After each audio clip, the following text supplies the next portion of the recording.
বন্ধুরা, কম্পোর্ট কুলিংয়ের নতুন ভিডিওতে সবাইকে ওয়েলকাম। আজ এসছি আমরা বেশ কতগুলো পুরনো মেশিনের স্টক নিয়ে তোমাদেরকে প্রতিটি মেশিন ঘুরে ঘুরে দেখাবো। যেটা দেখতে পাচ্ছ এটা 1.5 ton blue star manufacture split unit. মেশিনের কন্ডিশন দেখতে পাচ্ছ, আর মেশিনের কয়েল দেখে নাও, একদম লাগানোর পর মনে হবে নতুন।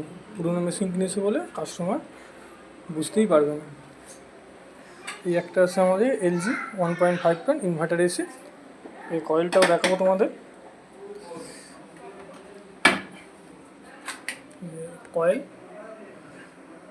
কয়েলের অবস্থা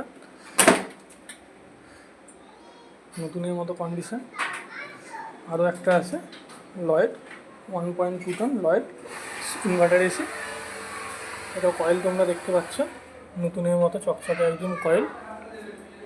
কিছু লাগালে টেনশন ফ্রি বলা যেতে পারে। আর একটা আছে ক্যামিবো, এটা 1.5 ton non inverter split AC. এটা এখনও সার্ভিসিং হয়নি, আমরা কাস্টমারকে দেওয়ার আগে সার্ভিসিং করে দেবো, বা আমাদের থেকে যারা এসি নেবেন তাদের ইনস্টলেশন সম্পূর্ণ ফ্রি। আরও বেশ কয়েকটি ইউনিট আছে যেগুলো এখন আমাদের সার্ভিসিং হয়নি, এদিকে সার্ভিসিংয়ের কাজ চলছে। সার্ভিসিং হয়ে গেলে সেগুলো তোমাদের দেখাবো।